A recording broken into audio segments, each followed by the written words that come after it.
Rand Paul speaking some truth? He always does. Spitting fire. No. There's nothing new for him. I'm so excited about our guest today. We got Jason Whitlock. I've been wanting him on for so long. Jason Whitlock, man. I've been following that dude for a while. Yeah. Way to go. Way to go. Excited to get him on. We also got, what else is coming on? We got a video that we're going to play that involves pigs. I have no... But you don't even know what to say on that. You don't know what to say on that. No, you got to tell what happened. Toby comes in the office this morning. It's like, guys, I got a video. I got ideas too. I want to contribute. And he gives us this video, and we just can't wait for you to see the video. So we don't know what's happening with it yet. Oh, Pastor Toby Chalk Knox. I'm the water boy, and don't forget, Chalk Knox was born in Oklahoma. Yes, I was. Thank you guys for joining. Proud of it, bro. Gabe, you're still kind of worked up about that. He told me a long time ago that he's born in Oklahoma, and then I forgot, and he told me again, and now I will never forget. Feels like it hurts your feelings. I hope he says it every show. I know, right? Just to keep rubbing it in. I'm occupying space in your head, bro. Yeah. I ain't even trying. That's like downloading an app on your phone. Like, I got my app on your phone. Like the Fight Laugh Feast app. Yes. Oh, that everyone should have. That was really good. Toby. Great transition right there. Because then you can get the daily news brief. Hey, make sure you guys subscribe to our magazine. I'm so excited about this. Shipments are going to be. Magazines are going to be shipping out soon in the next 2 weeks. Yeah. Really excited about it. This When do we issue get a is copy? laughter. Yeah, I It's want a coming. copy. It's coming. Simmer down now. And as we do our daily news brief, we say this on our daily news brief, but I like to bring it up here too.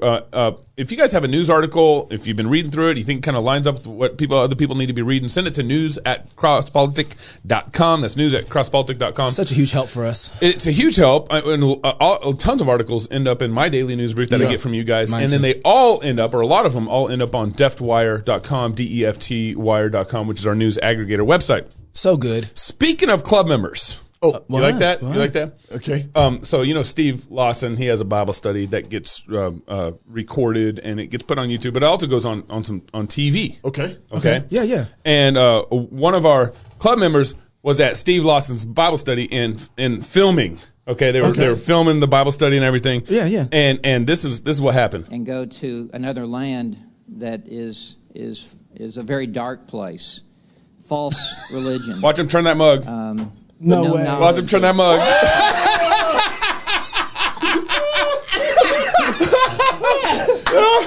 So he sent me that video. Hey, bro. He said when the he's You're the real MVP, bro. he's doing his Fight Laugh Feast. You're the real MVP. So the video, Where's my mug? the camera zooms in on him. He knows what's happening. He's like, you know what? I'm gonna represent Fight Laugh Feast right here on TV, Turn that thing. right on television. Can we send him a shirt since he's going to be doing this? We should. I'll get you a shirt. Text me your address and I'll get you a shirt. And if you've got one of those mugs, and you want to send us a clip of you in some auspicious place, repping, yep, we will share it. So and later on, they actually zoomed in another camera shot on him again, and it was full. The whole thing was in front and everything. It was well done, club members. Yeah, well played. You guys gonna come and love God, sing psalms, defy tyrants with us, and rally Rapid City, South Dakota. What did I say? I was gonna say Rally City.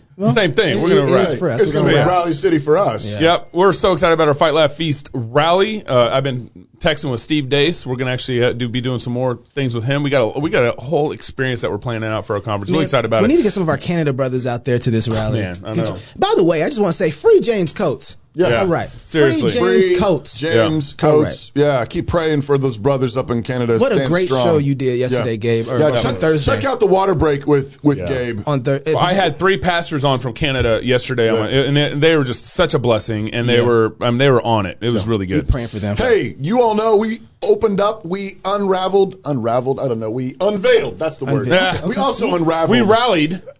We unrallied the FLF Fight Laugh Feast scholarship for new St. Andrews freshman gents. And we had a number of applications. We had a number of applicants, and we have whittled it down to 3 finalists. Yep, that's right. Which we're going to do interviews with in the next few weeks. Yep. And then we will announce the winner around April 1st, as promised, for the first annual Fight Laugh Feast scholarship to New St. Andrews College. And even if you missed the scholarship bit, you might think about applying before, still should, yeah. totally filled up. If you Get out here. come out to the one college in the nation that's not woke and knows the difference between boys and girls. So I can't believe we are literally having that Rand Paul is having this conversation in Congress right now. Genital mutilation has been nearly universally condemned. Genital mutilation has been condemned by the WHO, the United Nations Children's Fund, the United Nations Population Fund. According to the WHO, genital mutilation is recognized internationally as a violation of human rights. Genital mutilation is considered particularly egregious because as the Move your mouse. Oh, move my mouse. Oh, okay. You can keep talking. Okay, I'll let him keep going. Make sure. WHO notes it is nearly always carried out on minors and is a violation of the rights of children. Most genital mutilation is not typically performed by force, but as WHO notes that by social convention, social norm, the social pressure to conform, to do what others do and have been doing, as well as the need to be accepted socially and the fear of being rejected by the community. American culture is now normalizing the idea that minors can be given hormones to prevent their biological development of their secondary sexual characteristics. Dr. Levine, you have supported both allowing minors to be given hormone blockers to prevent them from going through puberty, taking the mask as well off, as surgical destruction of a minor's genitalia. Like surgical mutilation, hormonal interruption of puberty can permanently alter and prevent secondary sexual characteristics. The American College of Pediatricians reports that 80 to 95% of prepubertal children with gender dysphoria will experience resolution by late adolescence if not exposed to medical intervention and social affirmation. Dr. Levine, do you believe that minors are capable of making such a life-changing decision as changing one's sex? Well, Senator, thank you for your interest in this question. Transgender medicine is a very complex and nuanced field with robust research and standards of care that have been developed. And if I am fortunate enough to be confirmed as the Assistant Secretary of Health, I would look forward to working with you and your office and coming to your office and discussing the particulars of the standards of care for transgender medicine. The specific question was about minors. Let's be a little more specific since you evaded the question. Do you support the government intervening to override the parent's consent to give a child puberty blockers, cross-sex hormones, and/or amputation surgery of breasts and genitalia? You have said that you're willing to accelerate the protocols for street kids. I'm alarmed that poor kids with no parents who are homeless and distraught, you would just go through this and allow that to happen to a minor. I would hope that you would have compassion for Kira Bell, who's a 23-year-old girl who was confused with her identity. At 14, she read on the internet about something about transsexual. She thought, well, maybe that's what I am. She ended up getting these puberty blockers, cross-sex hormones. She had her breasts amputated. But here's what ultimately she says now. And this is a very insightful decision from someone who made a mistake but was led to believe this was a good thing by the medical community. I made a brash decision as a teenager, as a lot of teenagers do, trying to find confidence and happiness, except now the rest of my life will be negatively affected, she said, adding that the medicalized gender transitioning was a very temporary, superficial fix for a very complex identity issue. What I'm alarmed at is that you're not willing to say absolutely minors shouldn't be making decisions to amputate their breast or to amputate their genitalia. For most of our history, we believe that minors don't have full rights and the parents need to be involved. So I'm alarmed that you won't say with certainty that minors should not have the ability to make the decision to take hormones that will affect them for the rest of their life. Will you make a more firm decision on whether or not minors should be involved in these decisions? Senator, transgender medicine is a very complex and nuanced field. And goodness. if confirmed to the position of Assistant Secretary of Health, I would certainly be pleased to come to your office and talk with you and your staff about the standards of care and the complexity of this field. Let it go into the record that the witness refused to answer the question. The question is a very specific one. Should minors be making these momentous decisions? For most of the history of medicine, we wouldn't let you have a cut sewn up in the ER.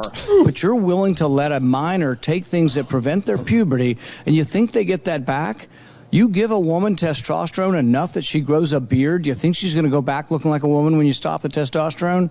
You have permanently changed them. Infertility is another problem. None of these drugs have been approved for this. They're all being used off-label. I find it ironic that the left that went nuts over hydroxychloroquine being used possibly for COVID are not alarmed that these hormones are being used off-label. Wow. There's no long-term studies. We don't know what happens to them. We do know that there are dozens and dozens of people who've been through this who regret that this happened and a permanent change happened to them. Oh my goodness.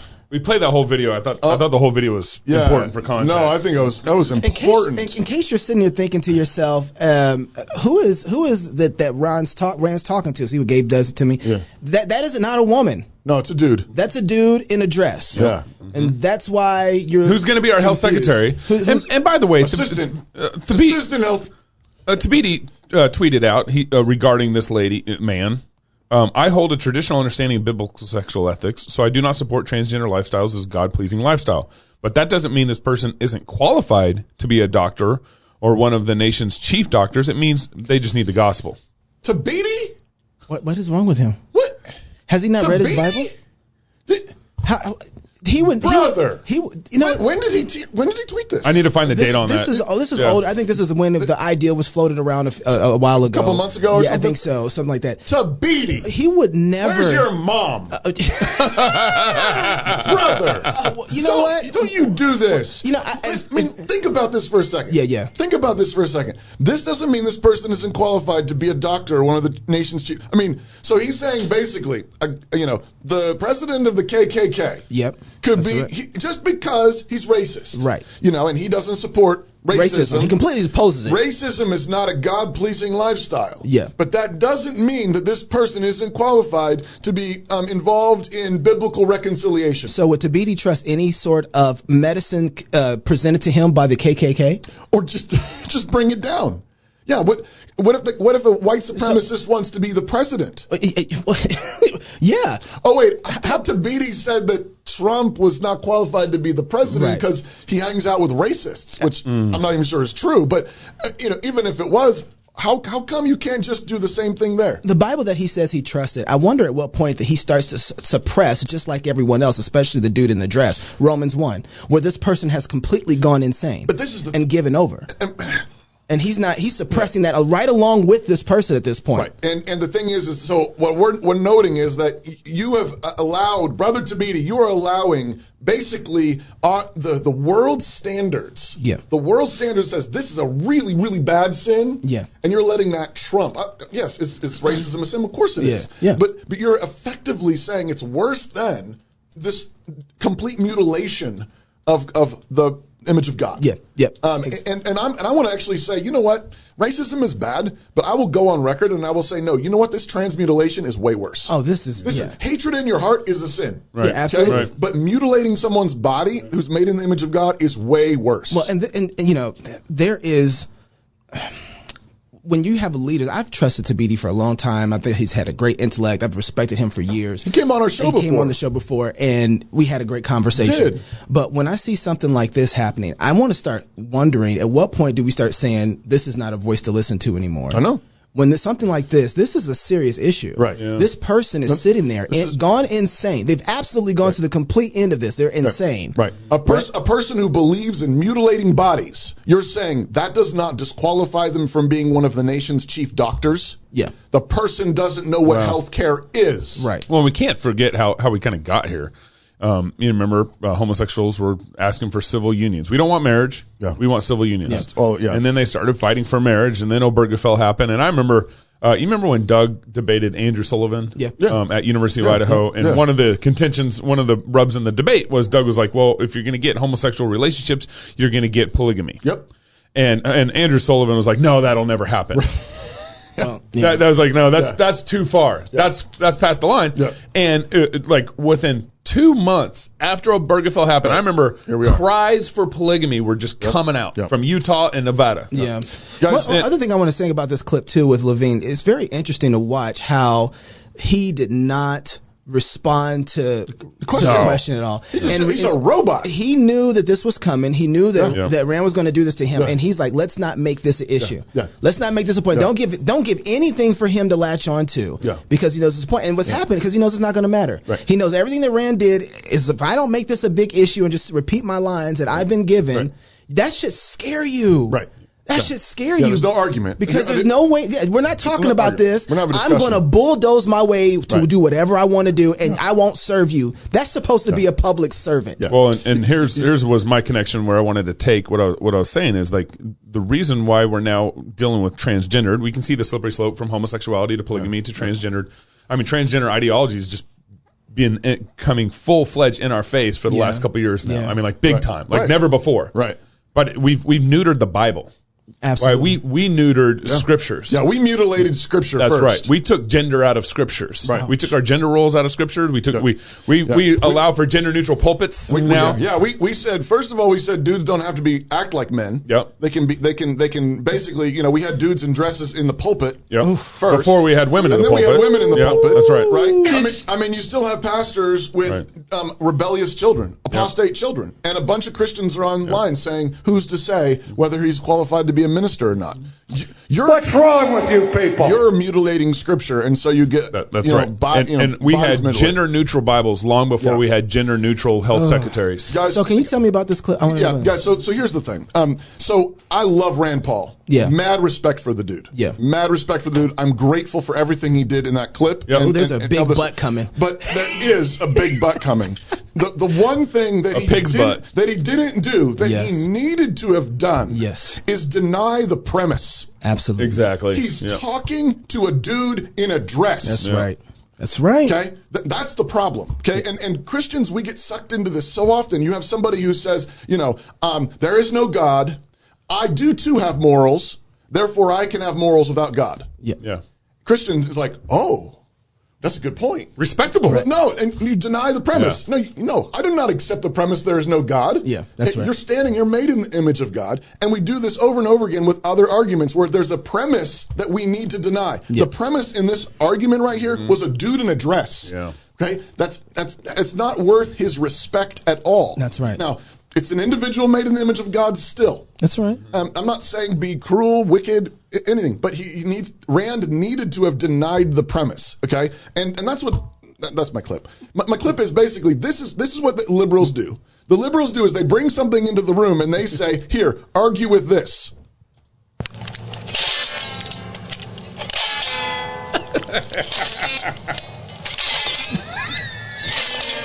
Okay, that's basically it. And here's the argument. That's Jimi Hendrix. And what Rand Paul did was basically give a little musicology lesson and say basically, no, that's not music. Yeah. It's not very musical. Yeah. And you're distorting music. You're mutilating music, which is true. Yeah. But what he needs to do is deny the premise and say that's not a musician. Yeah. That's right. That's a pig. That's a pig in a dress. Yeah. Right? That's you're completely you are attacking the image of God by saying this is okay. And what we need. You know who did that though? Who? Levine did that. Yeah. Levine, the opposite way did that with him. And said, this is a very complicated issue. Yeah. Right? Like, he started assuming the center about this. He assumed the center. And Christians, you cannot let them assume the center. That's right. We needed to have, all the Republicans who came through and questioned Levine, all the Republicans who came in and said, this is an attack on our faith, this is an attack on, parental rights, and this is an attack on gender. Right. Okay, great. But what none of them did was have you heard? But which every one of them needed to have done was to call Levine on the spot and say, why have you walked in here in a dress? Yeah. Right. Yeah. Okay. Yeah. We need the boy who cries, the emperor has no clothes. Yeah. Have you not heard that from the beginning, God has made them male and female? Have you not heard that? You ought to be ashamed of yourself, Mr. Levine. Yeah. You are a man. You are not a woman. Right. And he is standing, we've said this before.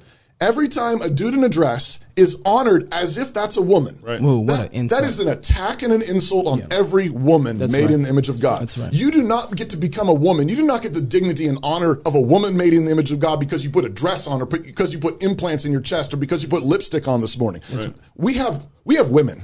That's right. Right. I have a wife. You have a wife. Right. I have daughters. I know what a real woman is, and you're not one. That's right. You are a middle finger at every woman in this country. Right. That's right. This is blackface. That's right. For women. Okay. That's absolutely. This is blackface for women, and if that is a disgrace, if that's somehow an attack on the blackface of a man that God created in his image, then that is an even greater disgrace and an even greater attack. And none of our leaders called that out. Right. Rand Paul.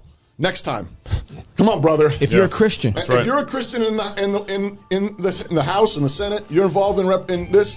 Call it out. Amen. Amen. That's how we win.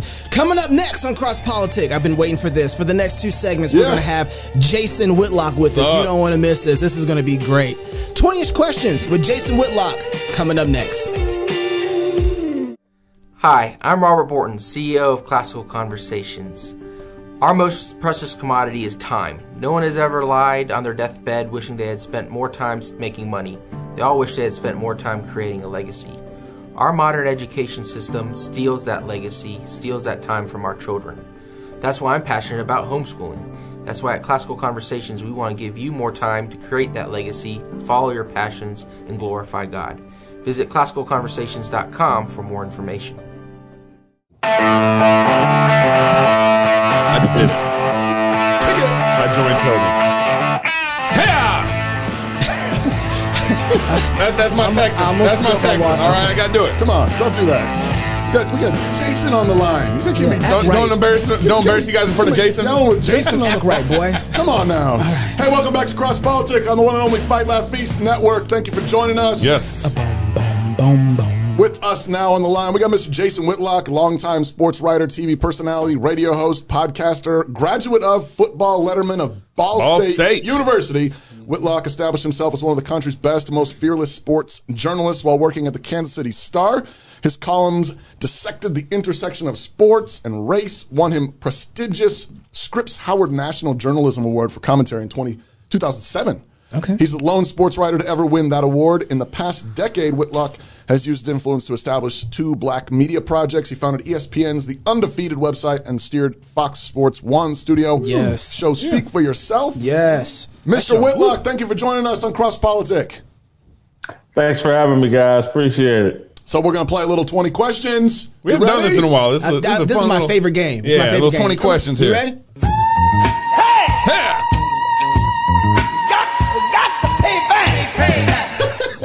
Jason, should Oreo cookie be less white or less transgender? I don't know. Which one? That's a tough question.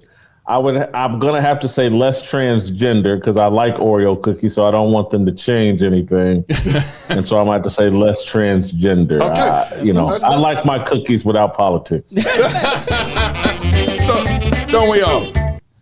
All right, who's up? Oh, me. How do you think the NBA should have handled the whole China-Hong Kong debacle? How should they have handled it? Probably, again, I'm not going to answer the question maybe you wanted, probably the way that they did, given their financial entanglements and their goals in China. This is the problem when you become a global corporation. The next thing you know, other countries and the cultures of other countries start influencing a very American business, the NBA, a league that plays over here, but they wanted and probably still do a huge television contract from China. Yep. And so they started having to kowtow and placate China. And so that's what they ended up doing is placating China because their business interests demand that they do. Yeah. Oh, can I do a follow-up? Follow up real quick. Okay. Should the players have handled it the same way as the NBA? Based on their financial concerns and ties to the shoe companies, Nike in particular, this is the only way they could handle it. LeBron James and Nike make a lot of money in China and plan to make a lot more. And many of these NBA players go over to China during the off season to make money, and they make a lot of money through their shoe companies or selling of their shoe products. And so they're locked in to their reaction. And this is why I've been saying for a long time, running around and expecting any of these athletes to be like the athletes of the 1960s, Muhammad Ali, John Carlos, Tommy Smith, it's stupid. Because if Muhammad Ali was tied to a major corporation that was paying him over the lifetime of a contract $500 million, he would have done things differently. Yeah. Muhammad Ali answered to the religious organization that he joined, the Nation of Islam. Yeah. LeBron James answers to the business organization that he joined, Nike. Yeah. That's good. Yeah. Toby. All right. Me and James, boy. Woo! Y'all know the question I'm going to ask. Best baseball player of all time. Okay. It's hard not to say Babe Ruth.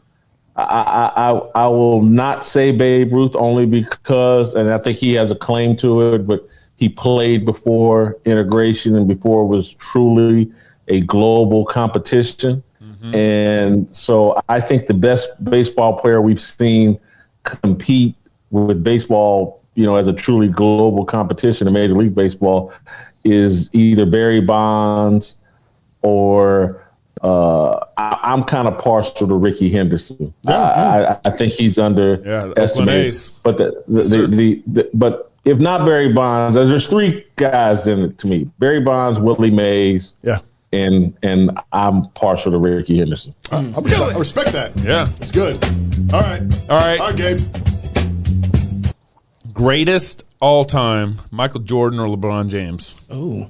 It's not even a question. Michael Jordan. Thank you. Thank you. That's all we need. That's all we need. Has said. Question. Jason has said. And Kareem Abdul-Jabbar is number 2. Oh. So, okay. Not Diesel? All right. Not Diesel? Who would have been? Can I have my time, please? Go ahead. Please go be ahead, less Knox. white. Yeah. So who would have been and who will be the best halftime show for the Super Bowl? Who has been the best halftime? Yes. Or who could be for the Super Bowl? It's 2 questions. Who has been, and then who would be in the future? It's hard for me to, because I can't. Did Michael Jackson ever do the halftime of the Super Bowl? That's what I'm waiting for. I would say Michael Jackson. Yeah. There we go. I say Michael Jackson. I wasn't there. I didn't see it, but he was. And I did see it. I just don't remember it because I don't remember things that well. Yeah. And then who would be the best halftime would be Adele. Adele. All right. I didn't see that coming. Okay, Jason. Adele's the greatest thing going right now. Okay, I see you. All right. Will we ever get sports back from BLM and social justice? Ooh. Unlikely, because corporate America is all in on this, and the players, social media, big tech is all in on this, and the players are addicted to building social media brands, and so pretending that they are experts on criminal justice and pretending as if America is the most racist place on the planet, that's important to social media, and so that's going to remain important to athletes. Wow. Thanks, Jason. I got to follow up on this. Are we going to ever get sports back from the COVID?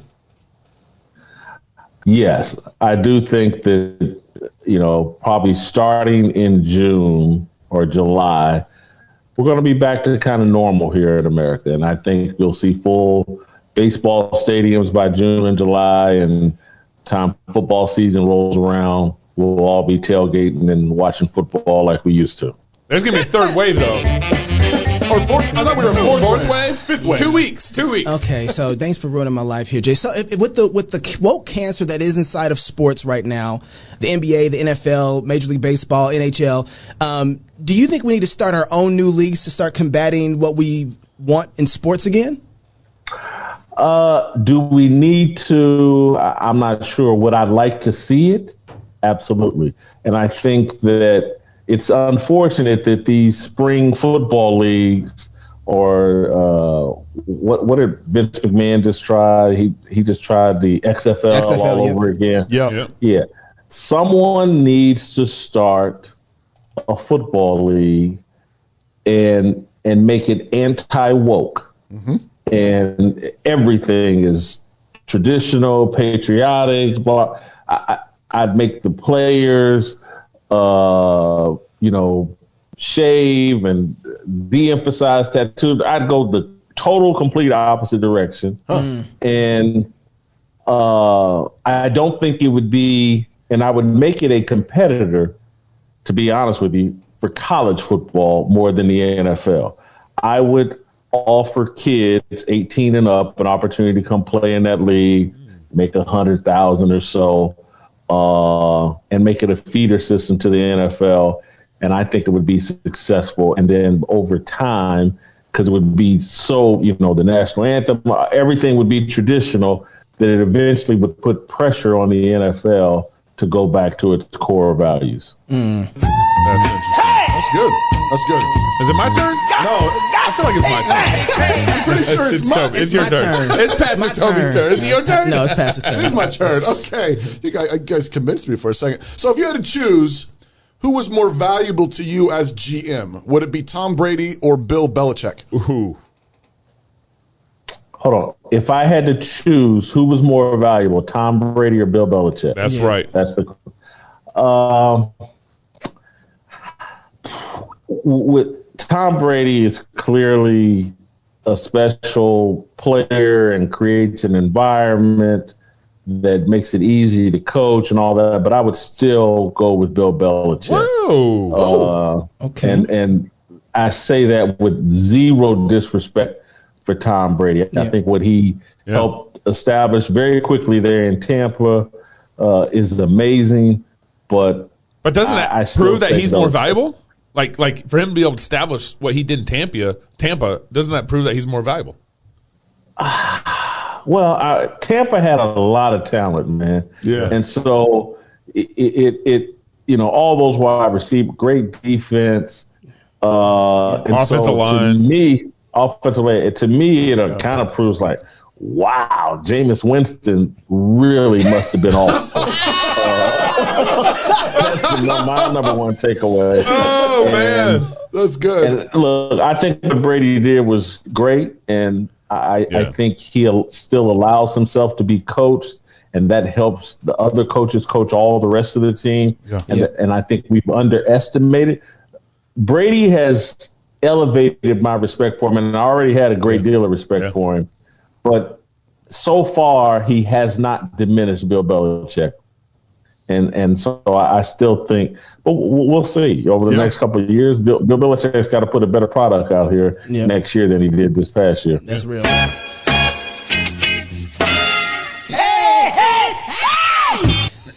Since we're talking about football, has the Rooney Rule been good or bad for black coaches in the NFL? And if not the Rooney Rule, then what? I think the Rooney Rule has been good for black coaches, but I don't think it's the answer or the solution for a problem that's probably a bit exaggerated. Again,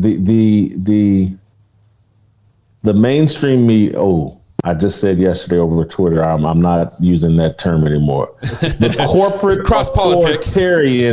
The corporate authoritarian media has decided that because the NFL has 75% black players, that it must 12% NFL head coaches is a crime, and it needs to be closer to 25 or 50% and blah, blah, blah. And only racism is the only explanation. And corporate authoritarian media is dishonest. We won't tell the whole story. Look, if we're going to start applying that standard, whoever has the most employees, it must be reflected in who coaches the team or whatever. Where do we stop with that? And do we go over to baseball and say, well, hold on, what percentage of the players are Latino, Dominican, whatever? Right. And do the managers have to fit this requirement? There's a racial game being played on all of us in America. The corporate authoritarian media, CAM, as I call them, are determined to racially divide us in every way possible. And it's come into the sports world because sports had been a place where we were less divided than any place in America. Yeah. To me, it's and so I just don't understand. Look, if they want to carry that stupid argument out again, then white fans can say, well, hold on, man. We're buying the overwhelming majority of season tickets. Yeah. We're buying the overwhelming majority of jerseys, concessions, and blah, blah, this, that, another. So we want to see more white cornerbacks and running backs. And we want to see more white wide receivers. We want that to hit some statistical number. And listen, I would love to see more black coaches in the NFL. I would love to see them earn it. And I think to say that Eric Bieniemy, the offensive coordinator at the Kansas City Chiefs, or who has that title with the Kansas City Chiefs, to say he's not getting a head coaching job because of racism is total BS. It's not true. He's had like 10 interviews. At some point, you would have to ask the question, well, hold on, man, what's going on? Trust me, if I had 10 interviews when I was 19 and needed a job in the summer, and I got 10 interviews and didn't get a job, my parents would be looking at, hey, man, what you doing in that interview? Right. Don't tell me it's racist because Junebug got a job, and your brother got a job. So cut it out. Yeah. Anyway, that's a long-winded answer. That's good. That's good. That's a good one. I'll give you one more too, Pastor. But this is one last one. But I want to ask, what happens now to women's sports that it seems like now dudes can play them?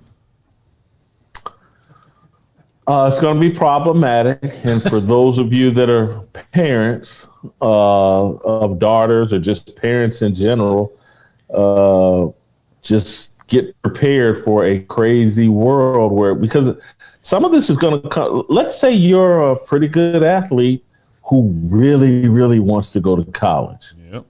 But as a sprinter, you're not good enough as a man.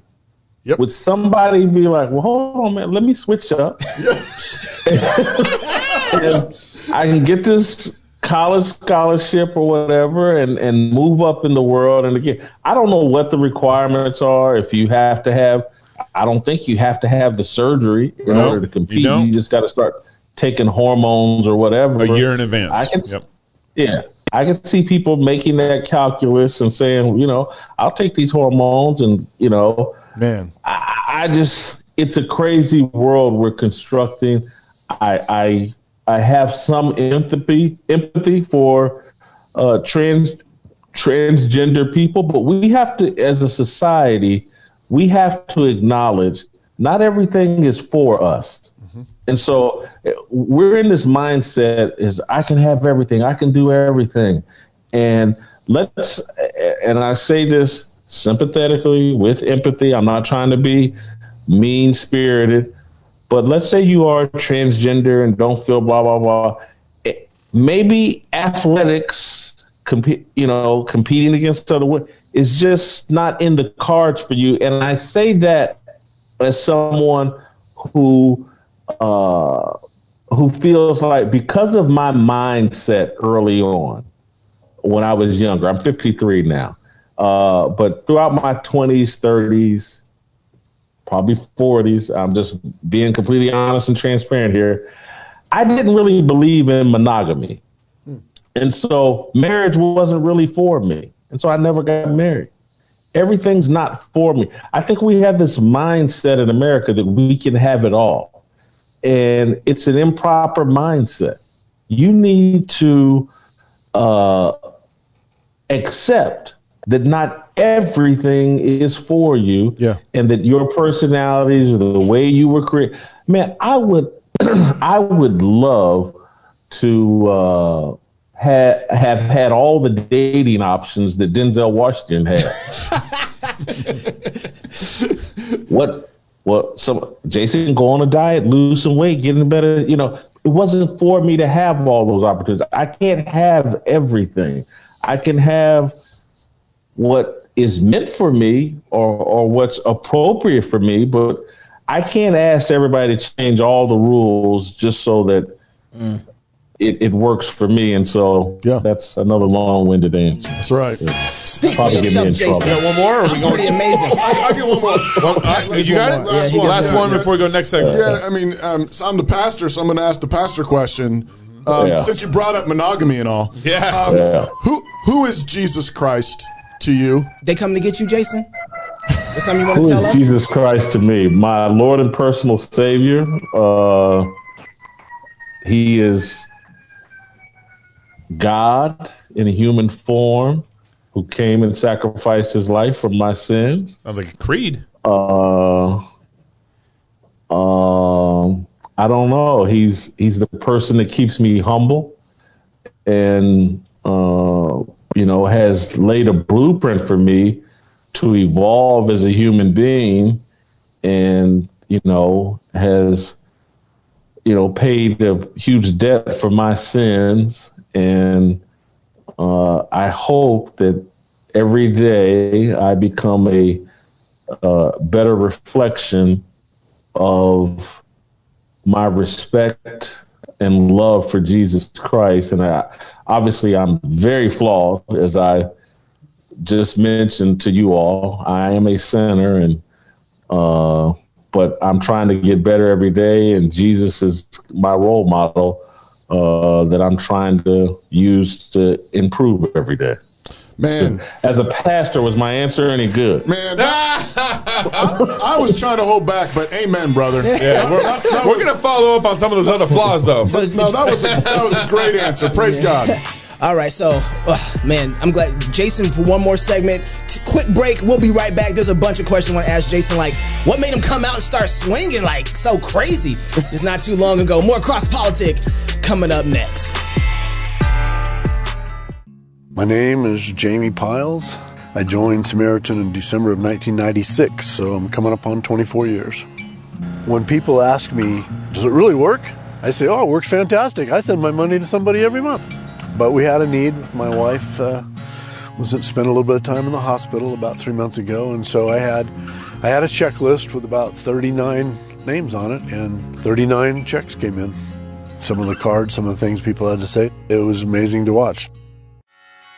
Sorry, this is a longer drop. Is this a new one? This is, sometimes I have things in the pocket I don't always bring out. Yeah!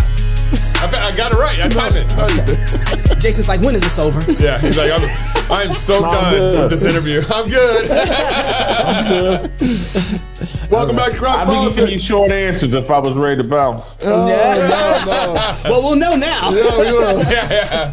Welcome back, the Water Boy, Chuck Knox. I'm Pastor Toby, and with us on the line still for a second segment, Mr. Jason Whitlock. Man. So, Jason, I've been watching you on Fox Sports 1 for a long time, man, and I've just enjoyed your take. I was there watching when Colin Hurd was there. Actually, that's how I found out about Colin, was watching there. And through watching, I was enjoying your monologues that you were doing. And somewhere in these monologues, man, it felt like that you made this turn and you just took off the gloves and started swinging hard at sports culture, social justice, and the whole movement. Yep.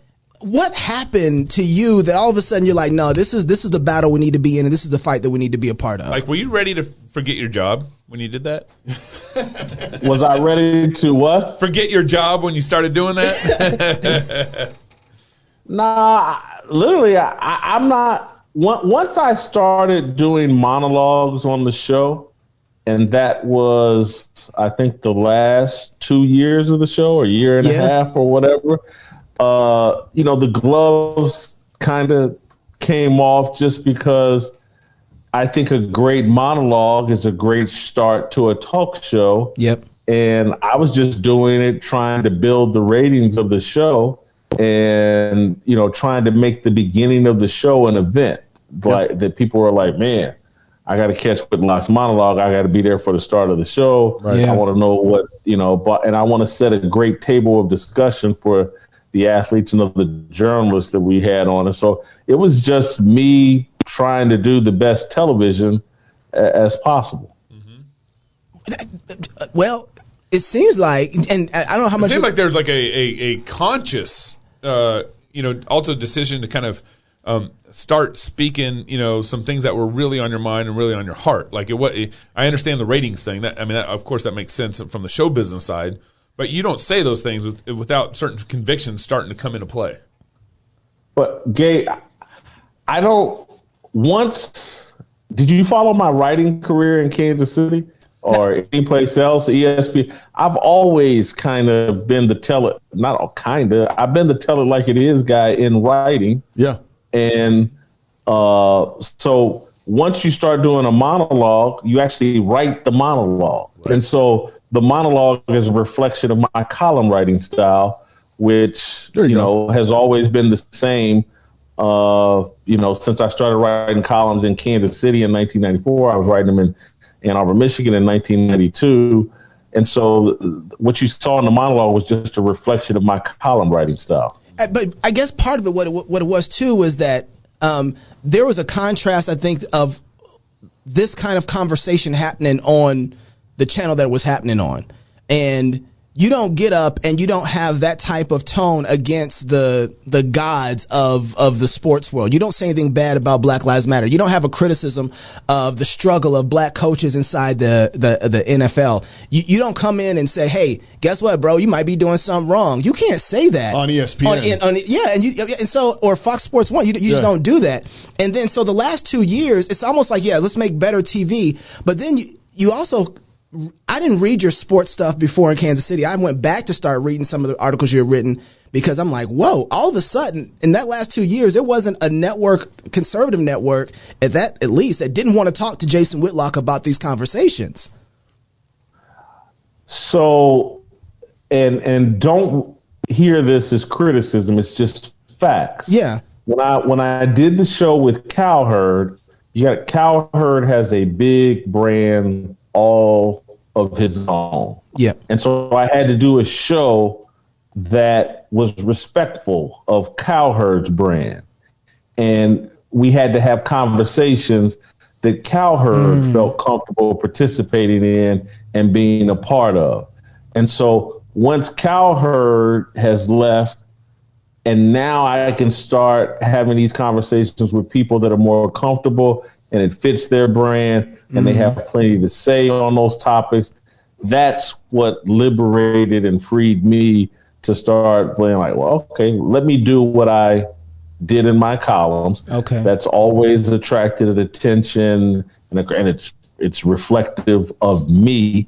And so what you saw with Speak for Yourself in those last 2 years was a show that was more reflective of me and my point of view than reflective of me and Colin Cowherd's point of view. Okay, that's really helpful. Now, why did you end up leaving Fox then? Was that because you're starting to get pressure to leave because of some of the truth you were speaking?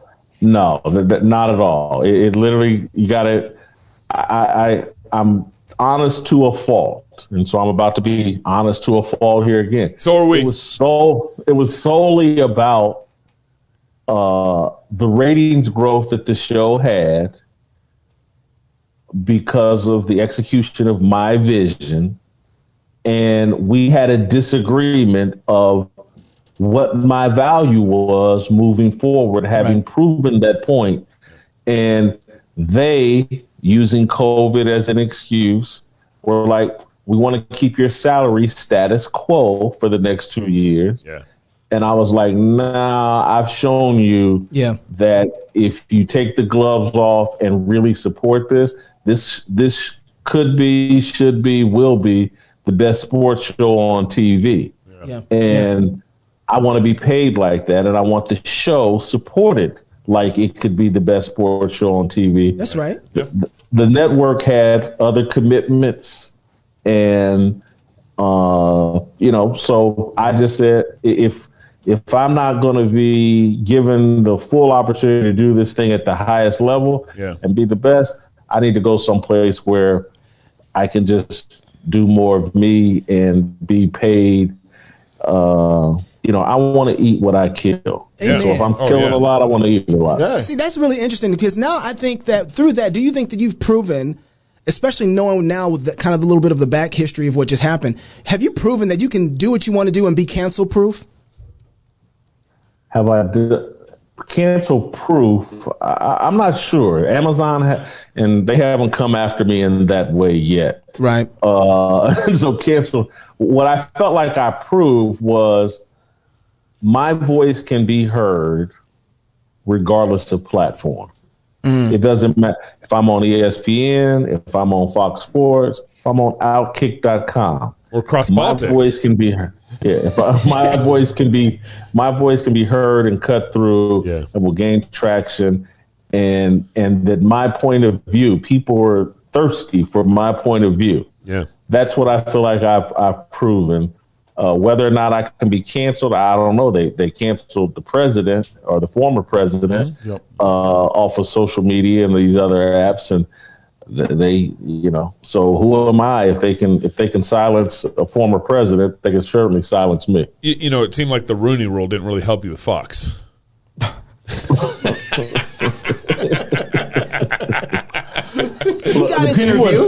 I want to be crystal clear. The people at Fox treated me very well. We just had a disagreement about what my future compensation would be. So now that you already mentioned this, you've separated from Outkick. Kind of what's your next next steps? What's next for Jason Whitlock? I mean, our network that we're building here, or what? I think you're going to be seeing me do more of what I was doing at Outkick, but with me having a bit more control, working with people that I trust. And so, I'm hoping that, to announce something soon about what I'm going to be doing next. And, there's been plenty written about me talking with the Blaze, me talking with Fox News. Yeah. And so I'm just being more deliberate, I think, in my dealings with Clay Travis and Outkick. I was not deliberate enough. I didn't do enough due diligence and homework. And I ended up partnering with one person that I completely don't trust, and another person who was a bit different than I anticipated when push came to shove. And I don't want to make those mistakes again. So, Jason, back to some of what we were talking about at the end of the last segment. How does your Christian faith influence your work in the public sphere? Talking about politics, social justice, and so on. How does your faith in Jesus influence what you say and what you believe? For me, it makes me fearless, and that's what faith is really about. And I think that what we're seeing in America is a society and a culture controlled by fear, and fear of any and everything. The media, the corporate authoritarian media, stirs fear and promotes fear every day. They literally have been for 5, 6, 7 years now.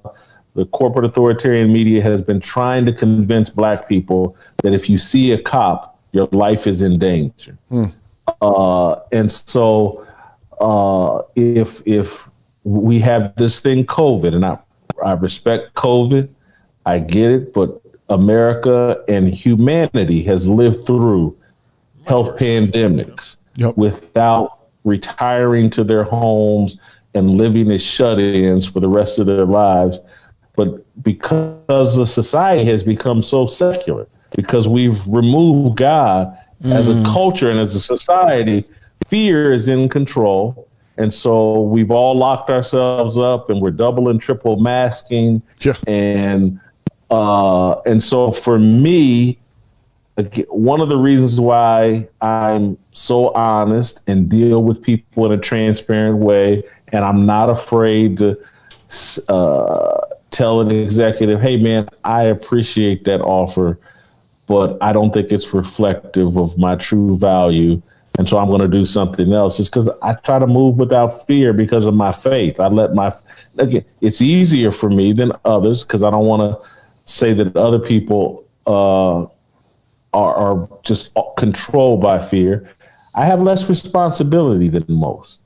Guys my age who are heterosexual Christians or whatever, generally speaking, have a wife and kids at this point. And my decision making would likely be different to some degree if I had a wife and kids to answer to.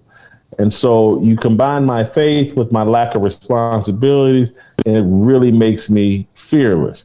And then the other thing in terms where faith plays a role is people, man, why are you so honest?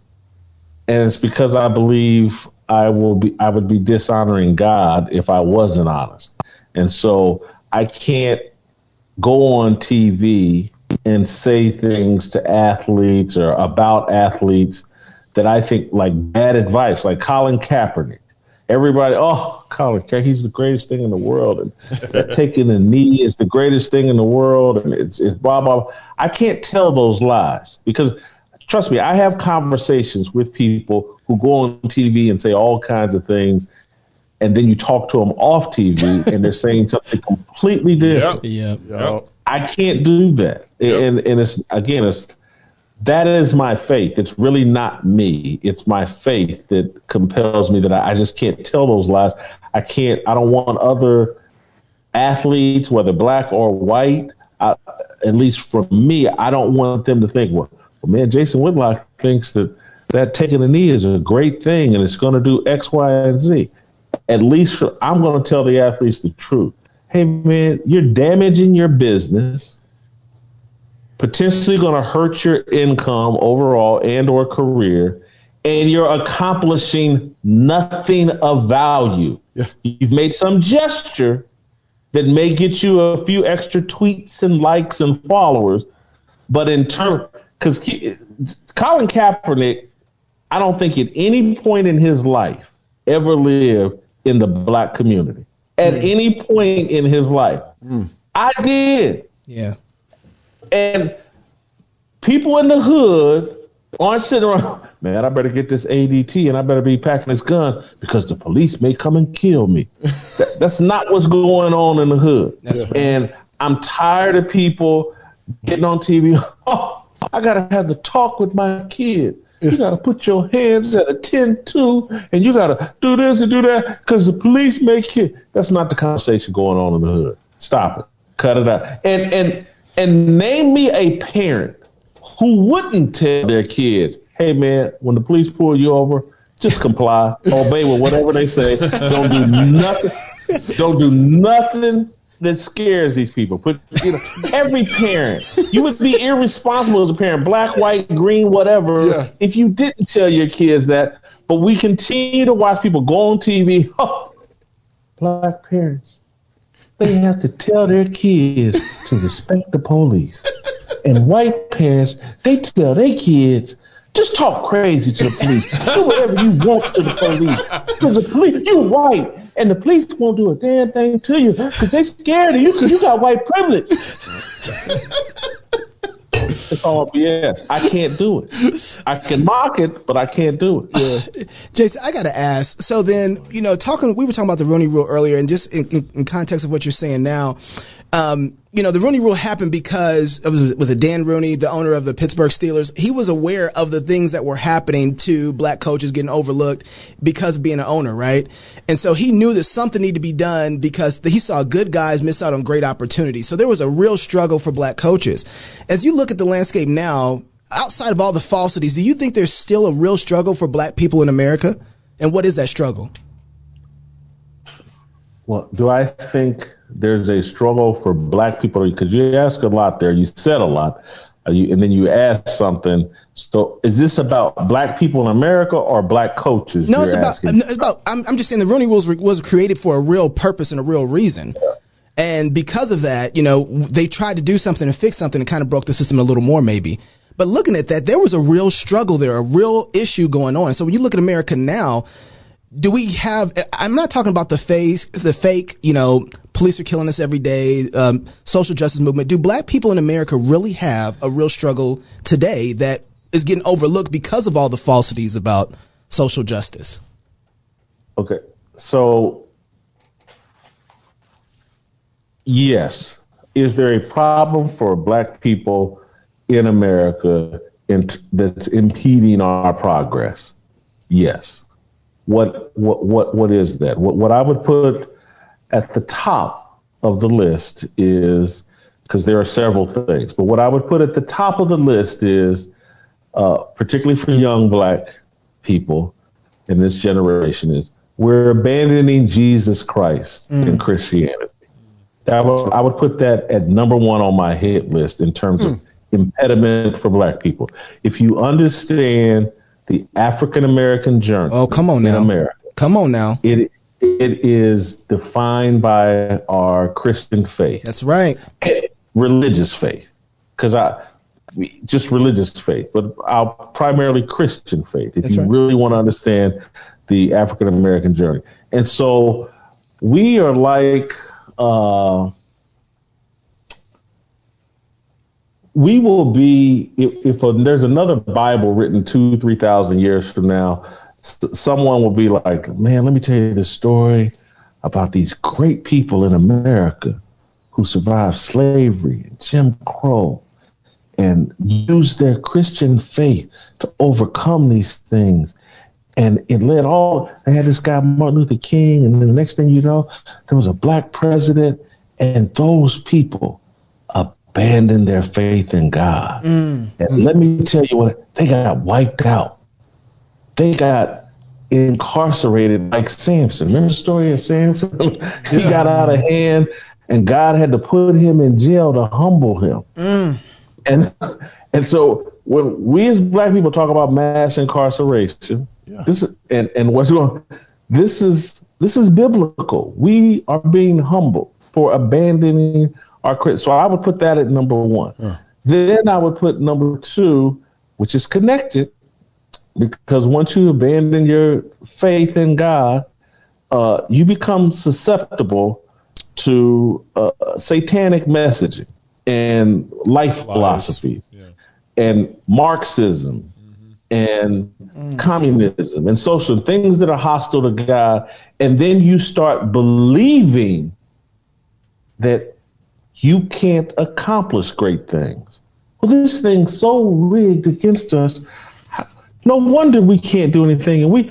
And so there's a atheist group. I'll call them atheists. Some people call them progressives or liberals.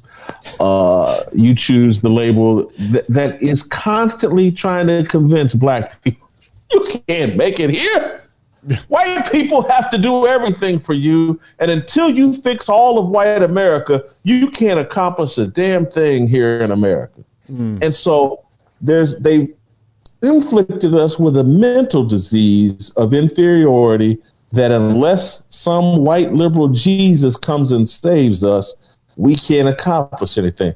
I would put that as number two on the list of impediments. It all starts between the ears, and if you can convince these young people that they can't make it on their own, because, and again, if it's all connected to religious faith, because I was brought up in a church where they taught me that as long as God was on my side and as long as I was right with God, how could I fail? And so we've abandoned God. We don't want him on our side anymore. We become very secular. And we've bought into this myth that socialism, communism, Marxism, free stuff is going, and the government is now our God and our best friend. As long as those two things, as long as we abandon God and as long as we believe we can't make it without the help, support of all of white America, as long as we have this fundamental misunderstanding of what America provides freedom. We are putting out commercials asking for America to love us. God provides love. America provides freedom. And so again, when you start looking for love in the wrong place, paternal attitude. And trust, and again, I'm a sinner, so I have looked for love in the wrong place. I've been in a strip club looking for love, and it's not the place to find it. It will lead you to doom and despair. It won't lead you to something better. And so I just think those two things, and then is there racism? Of course there is. Racism is just a form of unfairness. And unfairness, according to the Bible and those of us believe, that entered into the world in the Garden of Eden when we ate the forbidden fruit. Right. And so it's been here for a long time, and it's not going anywhere. We're never going to eliminate until he comes back. Yeah. Unfairness is going to be here. And people aren't going to, and we all know that racism flows all kinds of different directions. That's right. Black people can be racist, white people, Asians, Latino. It flows all and this whole thing, black people can't be racist. We have no power. Stop it. Stop. You don't even understand power and how it's acquired here in America. I'll give you an example. In North Carolina, I don't know, you guys are kind of young, but remember the Duke lacrosse deal? Oh, yeah. Yes. Oh, yeah. That was all about the power black voters had and the pressure they put on that district attorney in North Carolina. Yep. You're in a district dominated by black voters. The district attorney has to cater to the black voters in his district. And so they tried to string up or railroad the white Duke lacrosse players on the allegations of a black stripper or escort. That was black political power being hung over the head of a white district attorney that nearly ruined the lives of some young white Duke lacrosse players based off the word of a black escort. So this whole thing, we do have power. And we just saw it in the past election. That's why they're celebrating Stacey Abrams and her ability to get everybody in Georgia some good stuff, in Detroit. Blah, blah. So those are the two primary, and there's others I could point to, but again, you walk away from God, there's some strict penalties. You didn't give him an organ at all. Where's the organ? You didn't give him an organ. So, Jason, our logo, I don't know if you can see the shirt here. Our logo is the flag bound down, or the flag bowed down to the cross of Christ.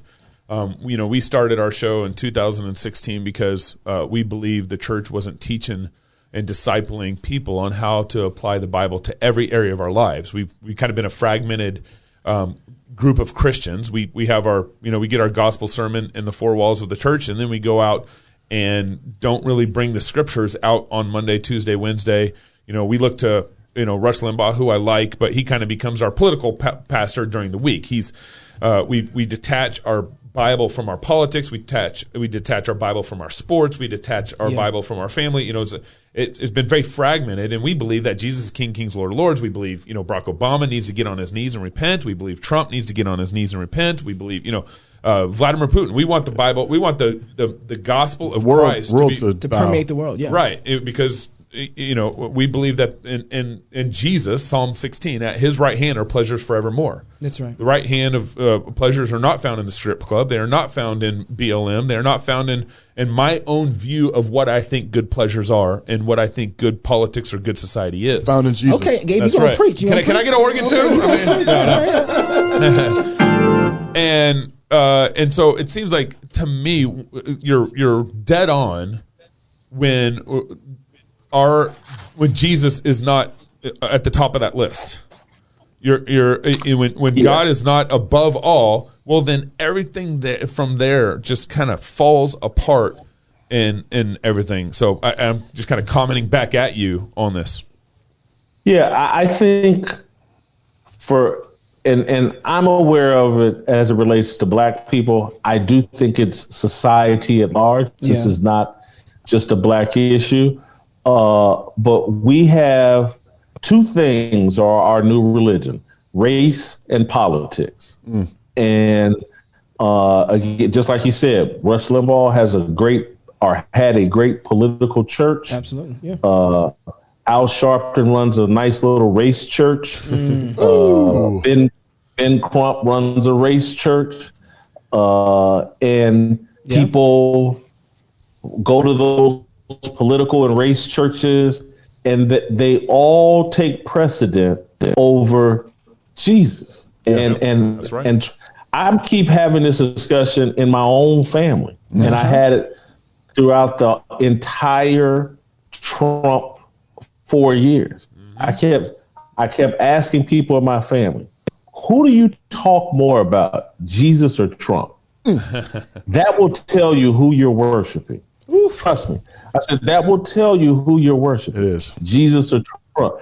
And so I go, maybe on Sundays for 2 hours in church, you talk Jesus, but it's even slipped in to the churches. The churches talk Trump on Sundays, Wednesdays. Yep. And it's like, wow, Trump is now competing with Jesus for time inside the actual church. Right. Now, when people are at home, it's not even close. Yeah. It ain't even close. They are talking Trump nonstop. Yeah. And number two is Barack Obama. I'm talking about in the black homes and probably in the white ones as well. Yeah. But it's like Trump and Obama, and Jesus falls somewhere well after those two. I mean, just they're lapping the field. And so I used to, because my grandmother was probably the greatest force in my life. And I would hold her up as an example. I was like, now I know she was before Trump. She died before Trump. And I think she may have passed before Obama was president. But I was just like, Mama Lovey, and that was her name, Mama Lovey, or Lovey was her name. We called her Mama Lovey. And I said, she talked Jesus all the time. Mm-hmm. She'd be watching Pat Robertson or whoever, 700 Club. Sure. And I was like, 700 Club and all this. And so she monitored Jesus all day, the way that we monitor Trump. Yeah. She had her TV set up to monitor Jesus's activity all day, and she would be talking about it. You get in a conversation. She knew what was going on in the political world and all that at that time, but she monitored Jesus all day the way that many people in my family monitor Trump and Obama. They could, Trump did 44, did this, 45 did this, 44, 45, 45. And we're sick with our race and political religion. And it's taken, again, we throw out, and I'm a non-voter. I've never voted. That's probably going to change in 2022, 2024. I'm probably going to vote because things have gotten so out of hand. I'm like, wow, I don't know if I can ignore this anymore. Well, now we know why Trump lost.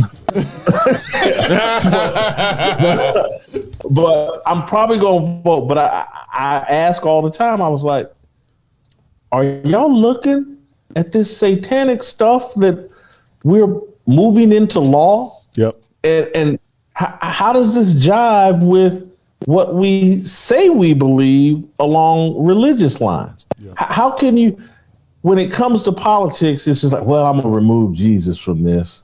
Yeah. And he has nothing to do with politics. Who thinks it's a good idea to remove Jesus from any part of your worldview? Come on now. Yeah. I don't get it. Yeah. Hey, that's good. Jason, man, brother. We got to have you come back on the show. That was like 3 segments. That was, I know. I think he likes us. He hung around a little longer. So his answers got longer, too. That's on my favorite topic. Y'all done moved me to my sweet spot. Jason, thank you for joining us, brother. I appreciate you, man. If you're single, get married. If you're married, have kids. If you have kids, go baptize them. Until next week, love God with all your heart, soul, mind, and strength. Love your neighbor as yourself. Go fight, laugh, and feast. This is Cross Politics. That's right. 2020, God exposed America with a bunch of viral particles, a plague. God flicked and we buckled. Our political leaders shut down their states in fear. Our pastors abdicated the church as non-essential, and we have been scattered by petty, tyrannical resolutions and edicts into our homes or hiding our shame with masks. Businesses have been shut down by arbitrary non-essential labels. Strip clubs, pot shops, and abortion facilities remained open, while churches were threatened, regulated, and fined. First Amendment rights were trampled on as we Christians were arrested by despotic, unprincipled local governments. Citizens were harassed by unelected health districts, and communities were threatened in their houses by cops. This sounds like a third world country, a bad dream, but it is not. It is the new America. This America is ruled by fear. This America is ruled by opportunistic politicians who don't give a damn about you. This America breeds a compliant citizenry that cares more about their strip clubs and DoorDash deliveries, that cares more about their safety and their comforts than the truth that Jesus is King of Kings and that our freedoms are protected by the Constitution. This America is worse than King George III's America. It's time to take a stand, but to stand requires courage, and courage requires repentance. What we need is reformation and revival in our churches, in our families, in our communities, in our businesses, and in our government. Every square inch needs the blood of Jesus. We need to seize this moment where all our sins, fears, and failures have been exposed by God through this plague, and gather to sing psalms, to feast, and to get strengthened, to be encouraged, and equipped to lead America back to Jesus, who is King of Kings and Lord of Lords. Governor after governor instituted some sort of shutdown, ignoring your constitutional rights. There was one governor, one state, that did not buckle and join the crowd of governors driven by fear. Governor Christine Noem has stood strong through this pandemic. And so we are bringing our first annual Fight, Laugh, Feast rally to Rapid City, South Dakota, April 29th through May 1st. Join us in the land of the free and the home of the brave as we learn to love God, sing psalms, and defy tyrants.